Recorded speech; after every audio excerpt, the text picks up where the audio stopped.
नमस्कार, जी बिजनेस में आपका स्वागत है। मैं हूं पल्लवी नागपाल चैरत। सार्क सम्मेलन रद्द होने के बाद अब नेपाल ने बड़ा बयान दिया है। नेपाल ने माना है कि सीमा पार आतंकवाद की वजह से सार्क सम्मेलन रद्द हुआ और नेपाल ने यह भी कहा कि शांति के लिए सीमा पार से आतंकवाद पर रोक लगनी बेहद जरूरी है। साथ ही नेपाल ने अफसोस जताते हुए कहा कि पाकिस्तान में इस समय माहौल समिट के लायक नहीं है।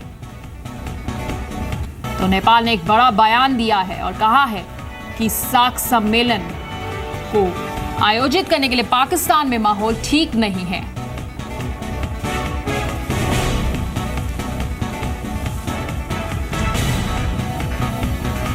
और साथ ही कहा कि सार्क सम्मेलन समिट अगर सीमा पार होना है तो उसके लिए आतंकवाद पर रोक लगनी बेहद जरूरी है।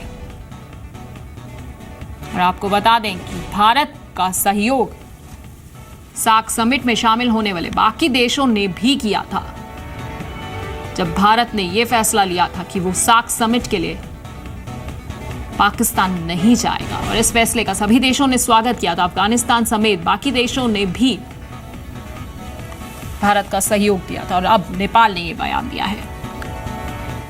और वहीं पीओके में भारतीय सेना की ओर से सर्जिकल स्ट्राइक के बाद पाकिस्तान बौखला गया है। अब की बार पाकिस्तान ने हवा में गुब्बारे छोड़े हैं और उनके साथ टेप से उर्दू में लिखे हुए पर्चे भी चिपके हुए हैं, जिन पर लिखा है कि बदला लिया जाएगा। ये पर्चे पंजाब के कई जिलों में मिले हैं। फिलहाल पुलिस ने इस मामले की जांच शुरू कर दी है। गुब्बारों में कुछ पठानकोट, दीनानगर तो कुछ फरीदकोट के करतारपुर तक पहुंचे और इससे पहले कई कबूतर भी मिले थे जिन पर उर्दू में कोड और नंबर भी लिखे हुए थे। दीनानगर के केसाल गांव में चौकीदार चरण सिंह को पाकिस्तानी गुब्बारा मिला, जिसके साथ उर्दू में एक पर्चा भी चिपका हुआ था, जिसकी सूचना दीनानगर थाने को दे दी गई। पुलिस ने पर्चे और गुब्बारे को कब्जे में लेकर जांच शुरू कर दी है।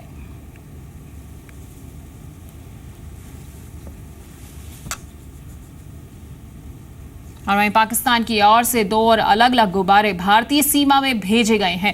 एक गुब्बारा पीले रंग का है जबकि दूसरा गुब्बारा हरे रंग का है। दोनों गुब्बारों के साथ धमकी भरी चिट्ठी भी भेजी गई है। एक चिट्ठी में लिखा गया है कि पीएम मोदी सुन ले, अयूबी की तलवार अभी भी हमारे पास है, जबकि दूसरे गुब्बारे में सीधे सीधे बदला लेने की धमकी दी गई है।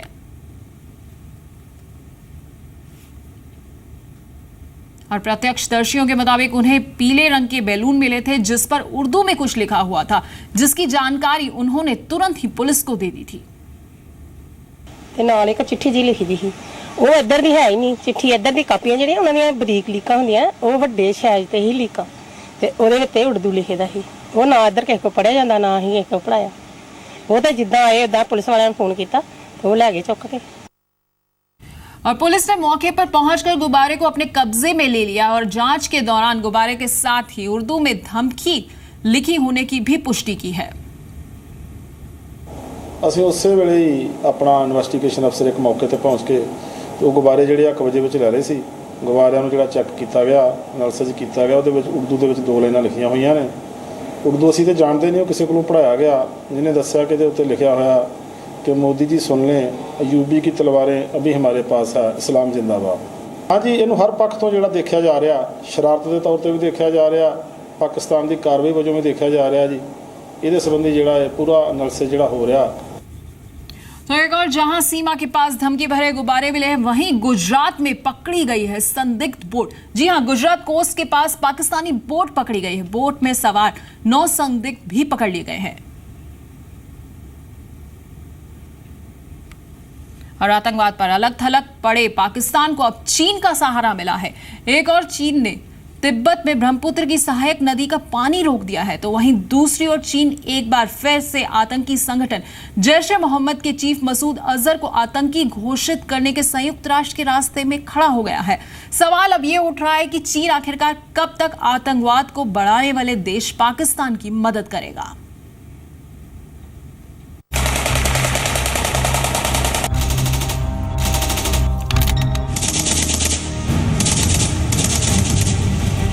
रोते पाकिस्तान को चीन का सहारा।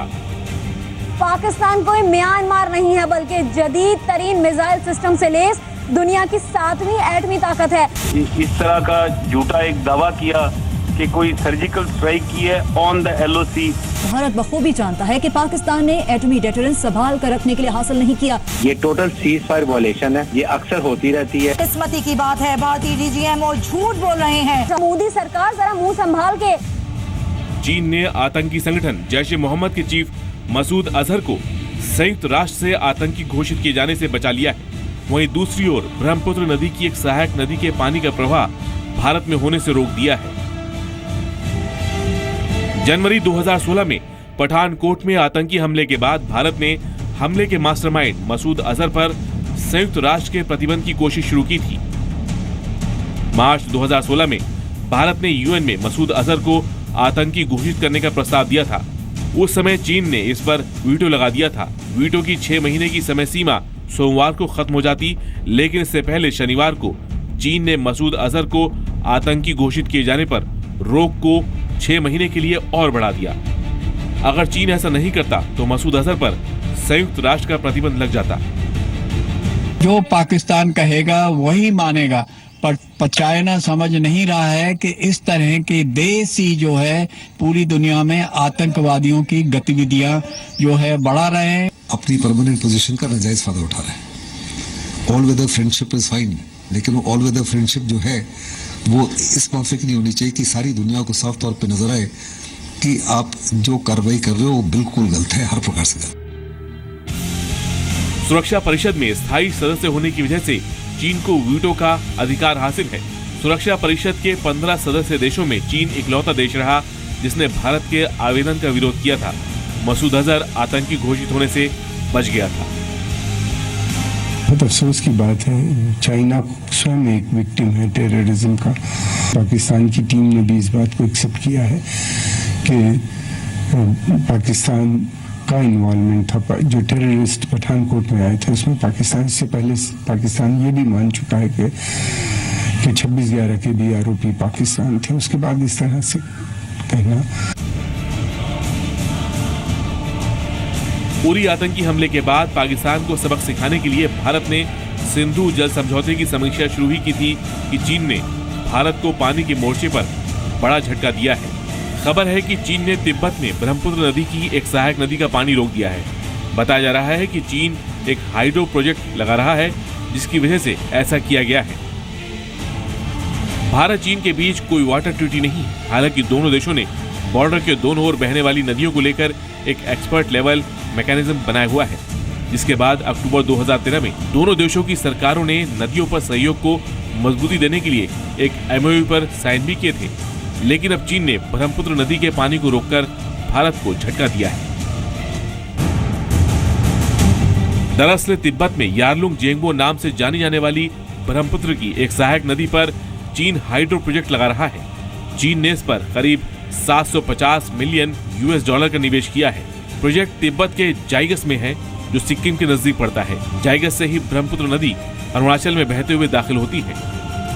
लेकिन अब चीन की हरकत भारत के लिए चिंता की बात है, क्योंकि चीन के इस कदम से भारत में ब्रह्मपुत्र के पानी के बहाव पर असर पड़ सकता है। हालांकि भारत ने इस पर अब तक कोई प्रतिक्रिया नहीं दी है। ब्यूरो रिपोर्ट, जी मीडिया। और अब बात स्वच्छ भारत अभियान की। जी हां, 2 अक्टूबर 2014 को गांधी जयंती पर शुरू हुए स्वच्छ भारत अभियान को आज 2 साल पूरे हो गए हैं। स्वच्छता अभियान को लेकर आज देश भर में कई कार्यक्रम आयोजित किए गए हैं। कई केंद्रीय मंत्रियों ने अलग अलग शहरों में जाकर कार्यक्रमों में हिस्सा भी लिया। वेंकैया नायडू ने स्वच्छता रैली को हरी झंडी दिखाई तो रविशंकर प्रसाद ने पटना के काली घाट पर कूड़ा उठाया और साफ सफाई भी की। प्रकाश जावड़ेकर ने भी स्वच्छ भारत अभियान में हिस्सा लिया।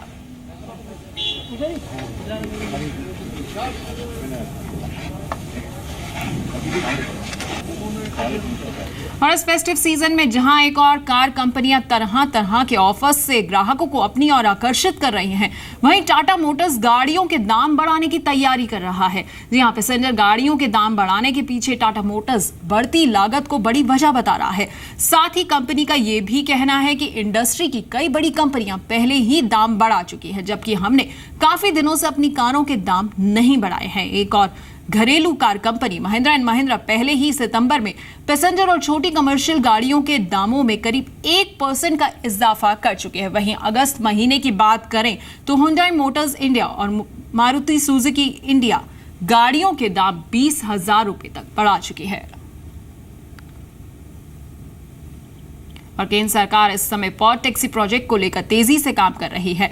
यह प्रोजेक्ट NHAI के अंतर्गत एग्जीक्यूट किया जाना है। प्रोजेक्ट के लिए 4 ग्लोबल फर्म्स इनिशियल बिड्स के लिए क्वालिफाई कर रही है। पॉड टैक्सी के इस अहम प्रोजेक्ट को पर्सनल रैपिड ट्रांजिट PRT या मेट्रिनो नाम भी दिया गया है।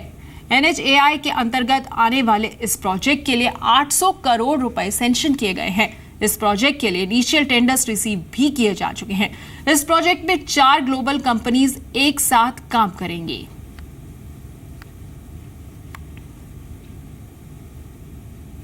और दालों का प्रोडक्शन बढ़ाने और दामों को नियंत्रित करने के लिए commission for agricultural cost and price यानी CACP ने दालों में के MSP में बढ़ोतरी की सिफारिश की है। CACP ने दालों के MSP में 475 रुपए तक की बढ़ोतरी करने की सिफारिश की है। इसके साथ ही गेहूं की मौजूदा MSP 1525 रुपए से बढ़ाकर 1625 रुपए करने को कहा गया है। इस साल दालों की बम्पर बुआई के कारण मानसून के साथ साथ सरकार के MSP बढ़ाए जाने को भी माना जा रहा है। इससे देश में खरीफ सीजन में दालों की बुआई 145 लाख हेक्टेयर से अधिक क्षेत्रफल हुई है। रबी सीजन में भी अगर बुआई इसी प्रकार से होती रही तो भारत में कुल खपत से थोड़ा कम लगभग 210 लाख टन दलहन उत्पादन की उम्मीद जताई जा रही है। और वहीं इनकम टैक्स डिक्लेरेशन स्कीम की भारी सफलता पर बोलते हुए वित्त मंत्री अरुण जेटली ने कहा कि इससे सरकार को अच्छा रेवेन्यू मिला है, जिसका इस्तेमाल सरकार इंफ्रास्ट्रक्चर और सोशल और रूरल इकोनॉमी पर खर्च करेगी। साथ ही यह भी कहा गया कि हमारा मकसद ज्यादा से ज्यादा लोगों को टैक्स पेयर की कैटेगरी में लाना था। इससे सरकार का रेवेन्यू बढ़ा है, जिससे बजट घाटा कम होगा। 30 सितंबर को खत्म हुए रात को 12 बजे इनकम टैक्स डिक्लेरेशन स्कीम से देश की इकोनॉमी में 65,000 करोड़ रुपए की व्हाइट मनी शामिल हुई है और सरकार को करीब 30,000 करोड़ का रेवेन्यू भी मिला है। और वहीं मॉनेटरी पॉलिसी के ऐलान से पहले बैंकर्स का क्या कहना है? रेट कट पर फेडरल बैंक के CEO आशुतोष खजूरिया से खास बातचीत की हमारे संवाददाता सिल्की सिंह ने। इस बार जिस तरह से इन्फ्लेशन के नंबर्स आए हैं, इन्फ्लेशन काफ़ी कम हुआ, इनफैक्ट डिफ्लेशनरी मोड में जा रहा है। आप अगली जो पॉलिसी आने वाली है MPC की तरफ से, उससे क्या उम्मीद रखते हैं? कितने रेट कट का? ऐसा लग रहा है जैसा कि हमने पिछले माह का CPI देखा, जिसकी रीडिंग थी 5.1%, 5.1%। तो ऐसा लग रहा है कि जनवरी 2017 का जो टारगेट है RBI का, वो काफ़ी कुछ अचीव होने की संभावना है। दिसंबर तक CPI के आंकड़े अगर कुछ अचानक कोई नया इवेंट रिस्क नहीं होता, जैसे कि कल जो क्रॉस बॉर्डर जो एक्टिविटी हुई है उसकी वजह से अगर फर्दर एस्केलेट हुई तो ये सब इवेंट रिस्क हो सकते हैं। अगर सामान्य रूप से कार्य चलता रहा तो पूरी संभावना है कि दिसंबर में हम CPI को 4.5% के आसपास देखें, 4.5 से 5 के बीच में। तो RBI मेरे ख्याल से संतुष्ट रहेगी उसको देखकर। इसलिए MPC की जो आगे आने वाली मीटिंग है, यानी मंगलवार को जो बैठक होनी है, उसमें पूरी संभावना है कि इस पे पूरा इसका विश्लेषण लेते हुए एक निर्णय लिया जाए।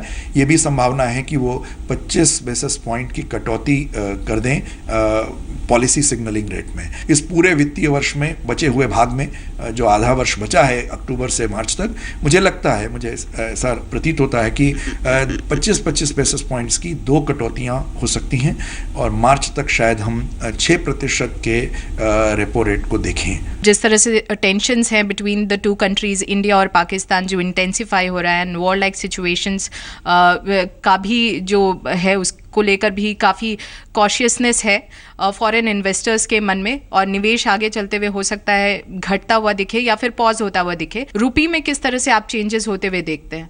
मुझे लगता नहीं कल ऐसा कुछ हुआ जिसकी वजह से ये सारी चीज़ें होनी जो है वो तय है, क्योंकि ये तो एक सर्जिकल स्ट्राइक थी। इससे मुझे नहीं लगता कि कोई खास फिस्कल डेफिसिट के ऊपर कोई इम्पैक्ट पड़ेगा या ऐसा कुछ होगा। 66.5 से 67.5 के दरमियान शुरू से इस पूरे साल के दौरान रहा है रुपया, और मुझे लगता है वो रेंज मेंटेन रहेगी। 66 रुपये 50 पैसे से लेके 67 रुपये 50 पैसे अधिकतर समय पूरे वित्तीय वर्ष में रहनी चाहिए।